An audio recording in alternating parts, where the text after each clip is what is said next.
In this video, you'll discover everything you need to know about the ketogenic diet. Most people, they're crashing, brain turns off, they're checked out. So we want to make sure we utilize nutritional ketosis. When you follow the ketogenic diet, right, burning fat for energy, you will just start eating that fat off your body basically, and utilizing it as energy, and it's incredibly beneficial. Slows down the aging process. I say this all the time. If you want to age faster than any of your friends, keep eating lots of sugar. So we want to make sure that if we want to slow down the aging process, utilize the ketogenic diet.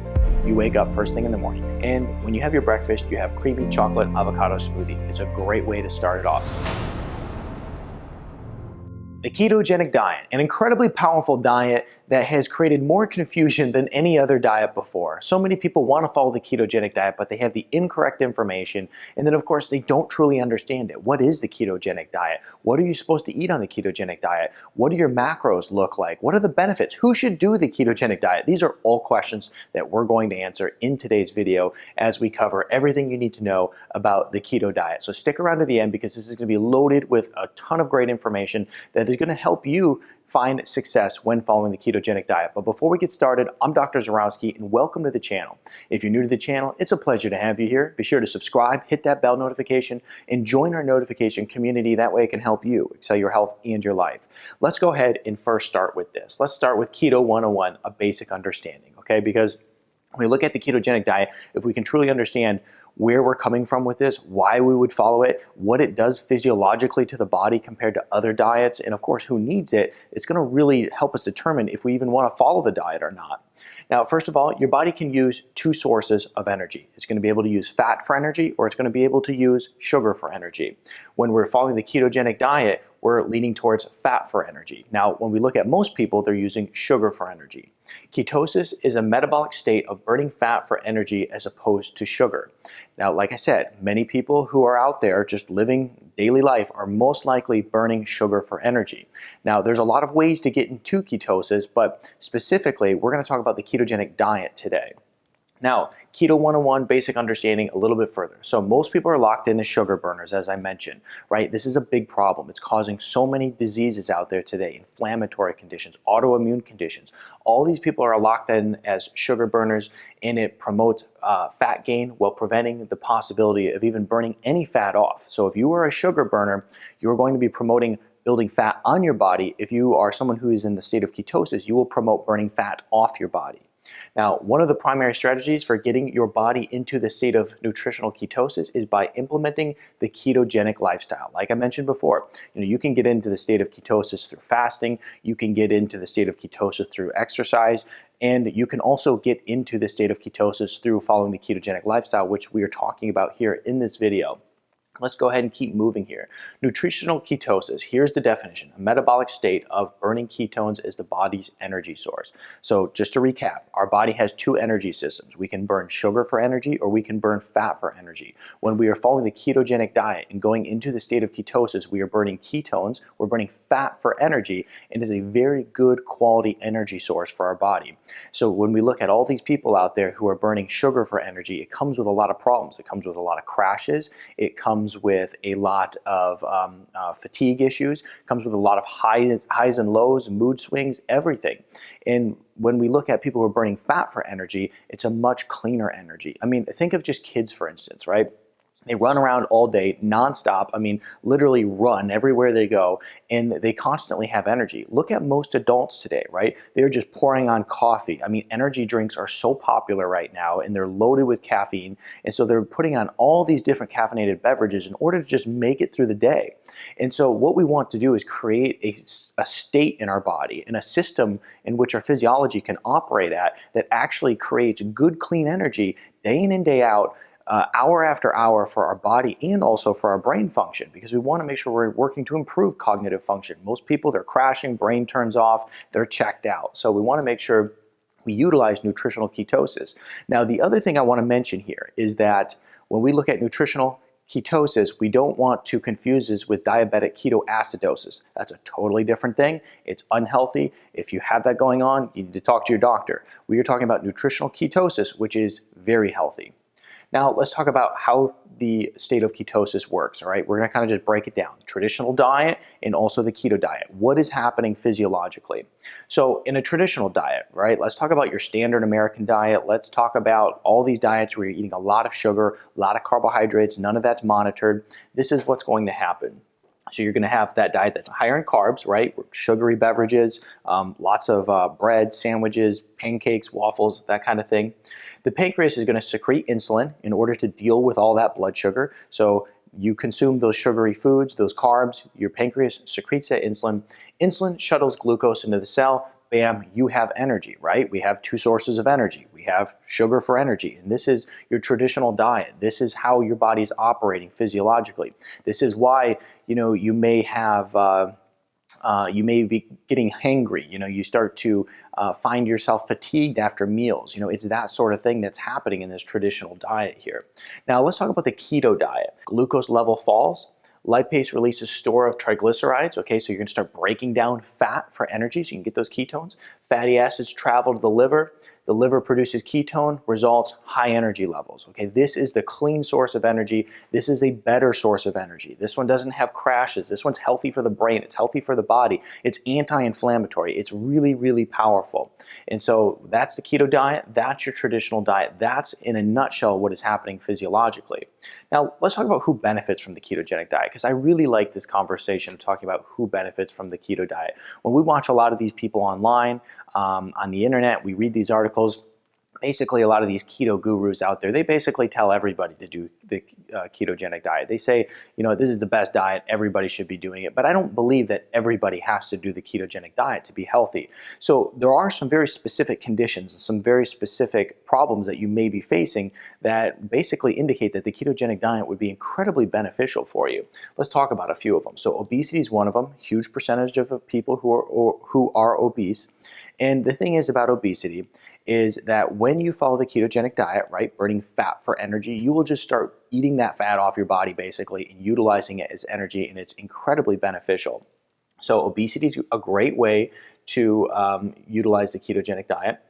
Weight loss resistance is another reason. So there's so many people who try to lose weight, right? They start doing calorie restriction, they start doing all these things, eating healthy, but the weight won't come off. That's called weight loss resistance. Like despite the effort, the weight won't fall off. And so what we do is we utilize the ketogenic diet in this case, and it helps balance hormones out, reset the metabolism, do some really good things for the body in order to actually start losing that weight. High blood sugar and diabetes. This is an enormous amount of people, right? This insulin resistance problem, this high blood sugar, diabetes type 2. A lot of people suffering from this. We want to make sure that we utilize a proper diet in order to reverse this issue. Ketogenic diet is not only going to be anti-inflammatory, but it also is going to help bring down blood sugar levels and your insulin levels and allow the cells to start healing. Hyperlipidemia, lots of people who have these issues here, cardiovascular concerns. PCOS, this is another major problem many women are facing, polycystic ovarian syndrome. This is something that my wife had as a teenager, and literally at that time didn't know why it was happening, but once we got married and both of us and we cleaned up our diet, her PCOS actually just went away, and we didn't even really think a lot about it then. We just it went away, and it wasn't something we had to deal with anymore, but it was certainly a problem with insulin resistance and how it actually affects the female body. So PCOS is something that many women are suffering from. The ketogenic diet is incredible for that. Alzheimer's disease. I recently was talking about Alzheimer's, and essentially what happens with Alzheimer's is the brain loses its ability to utilize sugar for energy. Now remember, most people out there are utilizing sugar for energy. When you have this brain disorder, this neurological disorder, essentially what happens, you can't use that sugar, so therefore their brains start to just turn off. You put someone who has dementia, someone who has Alzheimer's on the ketogenic diet, the good news is that their brain is able to use those ketones for energy. Those ketones are able to cross the blood-brain barrier, get to the brain, and it's incredibly powerful for those people who are suffering from Alzheimer's. If you know someone in your family, you have to share this information with them because it is literally life-changing. Because as soon as their body can start getting those ketones, they're going to start seeing better results. And some people even use exogenous ketones in this case just to start boosting up those ketone levels to start giving them some relief. I'll put a link to the ones that we use in our clinic below. Parkinson's disease is another major reason to do the ketogenic diet. Cancer as well. So when we look at a lot of these people who are on the sugar burning model for energy, these are a lot of the same people who are suffering from cancer. When you go and you actually take that out, you take that sugar out, and you put them on a ketogenic diet, it starves the cancer. So the ketogenic diet is incredibly powerful for those who are suffering from cancer. Once again, I mean, we don't have to look too far in our family in order to find somebody who has cancer, who has had cancer. It's very important, even for the people who, supposedly have beat cancer or their cancer is in remission. It's very important for them to actually address that issue with something like the ketogenic diet, a non-inflammatory diet, because the cancer will come back if you do not take the necessary steps. Acne, autism, lots of studies out there. Kids with autistic problems do really well with ketogenic diet. Non-alcoholic fatty liver disease, inflammatory and autoimmune conditions. This is also a big one. Now, there's a lot of people who suffer from this right here.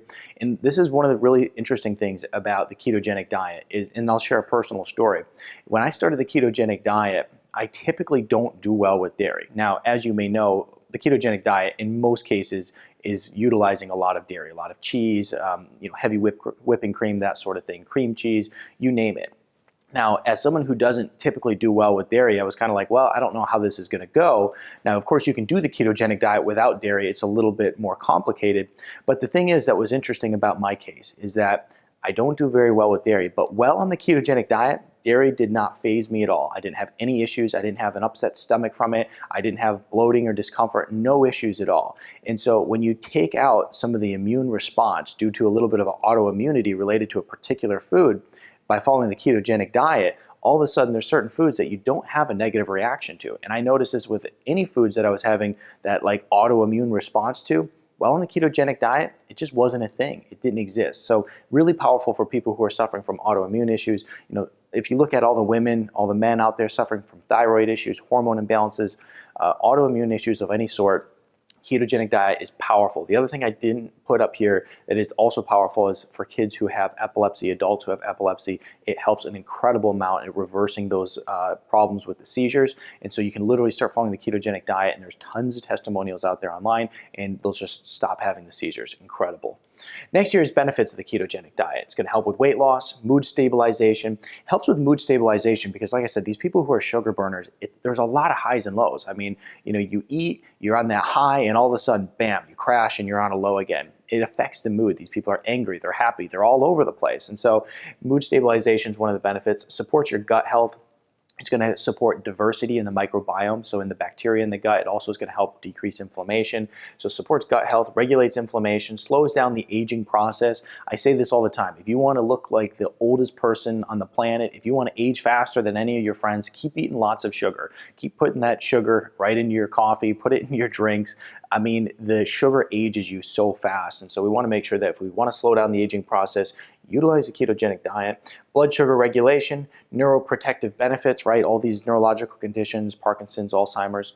Breaking the insulin resistance cycle, right? This is a cycle that is very hard to get off. When people have insulin resistance and they're in that cycle and they can't break that pattern, they just have a really hard time with it. So following the ketogenic diet will help you break that endless cycle, get out of it so that you can move on with your life and move on and restoring your health.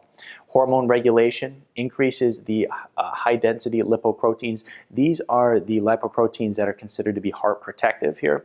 Lower triglycerides. And it also supports memory and cognitive improvement. Now, a lot of people who say that, they followed the ketogenic diet and then they went off and then they realized, wow, it just wasn't as sharp, mentally. I noticed that as well. And so, a lot of times it'll lead them back towards the ketogenic diet just simply because they notice they feel better while on it. Now, next thing here is how to begin nutritional ketosis. Now, we're going to talk a little bit about the macros now, basically how you're going to break down your fats, your carbs, your proteins, okay? So you're going to lower your carbohydrate intake down below 50 grams of net carbs. I'll get to net carbs in just a moment here, but you're going to go and only utilize 50 grams of less of carbohydrates. Most of these carbs are going to be coming from your vegetables. And when we look at 50 grams, this is where you start. If you're at 50 grams, and let's say you have some different metabolic stuff going on, maybe you have some insulin resistance, and you just can't get into nutritional ketosis with 50 grams, drop it down 10. See if you can get in with 40 grams. Drop it down another 10 if you're still not getting in. You may need to drop it all the way down to like 20 grams of net carbs in order to get into nutritional ketosis.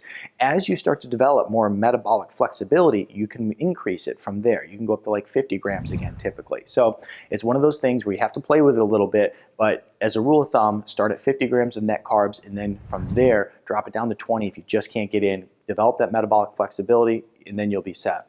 Use a dietary app to manage your carbs. So there's the chronometer, and there's also the carb manager. I'll put links to those in the description below. These apps are really powerful, especially in the beginning when you start the ketogenic diet, because it's one of those things that's a bit confusing. You're like, these different macros, I'm having a hard time, tracking everything. Put it all into the app. Utilize this app and it'll tell you, hey, you need more fats. Hey, too many carbs. If you're tracking it, you're gonna be all set. Use these apps as your friend, especially in the beginning. Once you actually do the ketogenic diet for a while, you'll be able to just look at your food and you'll be able to understand, too much of this, too little of that. You'll figure it all out. But in the very beginning, make sure you're using some sort of tool in order to help you here. Net carbs, I talked about this, we want to make sure that we're 50 grams of net carbs. Net carbs is your carbohydrates minus your dietary fiber. The apps will calculate that out automatically. So that's one of the benefits of using a good app. Like I said, I'll put a link in the description below, because we don't want to confuse the regular carb count with the net carbs, because it's going to mess us up if we do that. Begin to eat healthy fats. Okay, we're thinking avocados, extra virgin olive oil, coconut oil, raw nuts and seeds, those types of fats. Healthy fats should be taken in at over 60% of your caloric intake. Okay, so we're going down, dropping those carbs down to about 50 grams or less. When we start implementing these fats, just make sure that you're having fats on your plate with every meal. We want to make sure that we're pushing those good healthy fats. Let's talk about protein, because I'm sure you're wondering about that. Now, what about the protein? So to get the true number that you need for protein, what you want to do is you want to look at 50% of your lean body mass. Okay, so look at it this way. If you are 150 pounds, and let's say you go, well, if I lost 10 pounds, I'd be pretty lean, then that would be your lean body mass. So if you're 150 pounds and you need to take 10 off to get to your lean body mass, that's 140 pounds. Essentially, what you're going to want to do is you're going to be right around like 70 grams of protein there. For example, a woman who has 100 pounds of lean body mass would set her protein intake at 50 to 55 grams, okay? So right in that area. But here's one thing that we have to take into consideration here.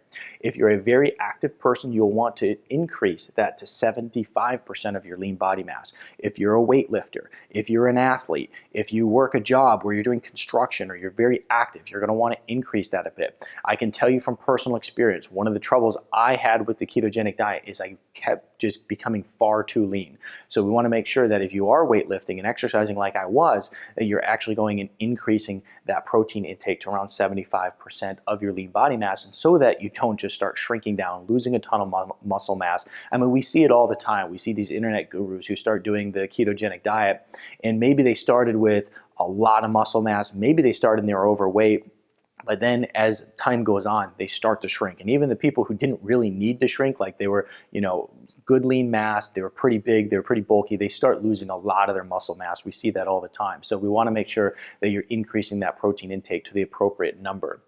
Next year, are you in the state of ketosis? This is a good question. A lot of people are going, well, okay, I started following the ketogenic diet, and how do I know when I'm in ketosis? And this is important, right? Because I see people mess this up all the time. I'll have my patients come in and they'll say, well, yeah, I'm following the ketogenic diet, and in some cases, they're actually starting to gain weight. And this is very dangerous. Here's why. Because if you're improperly following the ketogenic diet and you're not in the state of ketosis, but yet you're eating a lot of keto foods, the thing is about fats is they're very high in calories. And so there's a high caloric density there. So if you are kind of following the ketogenic diet but not in the state of ketosis, it's going to potentially cause you to gain weight. So we want to make sure that if we're following the ketogenic diet, we're getting into ketosis, otherwise it's not going to work out. How do you know? So you're going to have less hunger, less cravings. So that's one of the big things that starts to pop up. People just notice that like between meals, they're set. They don't have all these cravings. They don't crave sugar after a meal. They're not getting that carb craving throughout the day. And so less hunger, less cravings, increased energy. This is also another thing. They're not crashing. They're not having that mental fatigue. They're not having that physical fatigue mid-afternoon, more mental clarity. In order to be 100% sure that you are in the state of ketosis, one of the things you want to do is you want to measure your blood ketones. You can use a ketone reader. What you want to do is be between 0.05 and 3 millimoles. And this is basically going to tell you. So if you are looking to measure your ketones, there's the urine sticks. I don't particularly like them because they're not that accurate. There's a lot of reasons that I don't want to get into right now that they will have inaccuracies. They're okay in the beginning, but they're not the most accurate way to do it. You get this meter, the one I use is called a precision extra meter, and you take a little sample of blood. As a result, it tells you what kind of ketone contents are in your bloodstream, and then from there you'll have a really accurate reading. Like I said, I'll put a link in the description below to the keto meter that I'm using here. But that is how you truly know, right? Because we can look at some of these different signs that we're in ketosis, but if we want to truly know and we want to make sure that we're staying in ketosis, especially in the beginning, like I said, you're kind of new to all this, you're trying to figure out your macros, you're using the app, you're calculating things correctly. Now you want to just know that you're maintaining ketosis, then use this as a tool. As you become better at the ketogenic diet, you understand it more, then you won't need to go in and monitor everything like you do in the beginning. So that's how you know if you're in the state of ketosis. Next, let's talk about a day of keto meals. So let's say you wake up first thing in the morning and you're going to have breakfast. And when you have your breakfast, you have creamy chocolate avocado smoothie. It's a great way to start it off. Now, here's the deal. When you look at the ketogenic diet, many people are following intermittent fasting, so they are not having breakfast. So if you are someone in the beginning, it may be a good idea to have breakfast because you're coming off of maybe a 3-meal day or maybe even a 6-meal day, and then you're going into ketosis where you're typically going to cut your meals down to maybe 2 or sometimes even 1. So if you are having breakfast, especially in the beginning, this is a great breakfast. Lunch is going to look something like this: grilled fish with cucumbers, feta, tomatoes, and olives. So throwing in lots of good fatty fish. You can even use things like sardines, salmon. All these good fatty fish are really excellent on the ketogenic diet. Dinner, roasted chicken with roasted cauliflower. Putting in some olive oil, you can drizzle olive oil on it. Make sure you're getting those good fats in. So in the beginning, you're going to probably start with 3 meals a day, like I mentioned, but then you'll probably add in intermittent fasting so that you can stay in ketosis, get better results, and also make sure that you're doing the best you can with your weight loss goals and reversing your conditions. Intermittent fasting and keto are really, really powerful together. Let's talk about a beginner's grocery list, right? Because we want to set you up so that you really know what to go to the store with and grab. What you can actually do is probably just grab a screenshot of this right here, but it looks something like this, right? Lots of cream cheese, butter, heavy whipping cream. These are a lot of the ingredients that you're going to find when you start the ketogenic diet. You're going to see these show up again and again. Cheese, eggs, bacon, sweeteners. When we talk about sweeteners, we're looking for things like erythritol. We're looking for things like stevia. These are good sweeteners to use well on the ketogenic diet. Monk fruit as well.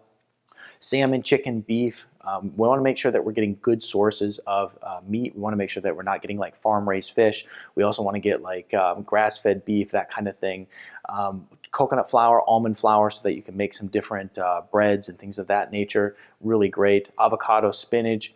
Cauliflower is a huge thing on the ketogenic diet. I mean, people get really fancy. You're looking at cauliflower fried rice, mashed cauliflower, steamed cauliflower, you name it. A lot of people like cauliflower. Asparagus, sea salt. No salt. No salt is important because it's basically potassium. So it tastes a lot like salt, but it's going to just be a big dose of potassium, which you need on the ketogenic diet. Also, let's talk about olive oil, coconut oil, and the macadamia nuts are a really great snack while on the ketogenic diet. Here's the thing that you need to know too, is that when you get into this state of ketosis, when you're just starting this diet out, one of the things that will happen is you will develop something called the keto flu. Now there's a couple things that we utilize in order to help kind of ward off that keto flu where you're feeling drowsy, feeling just terrible for you, typically a 1 to 2 week process, you just don't feel as well.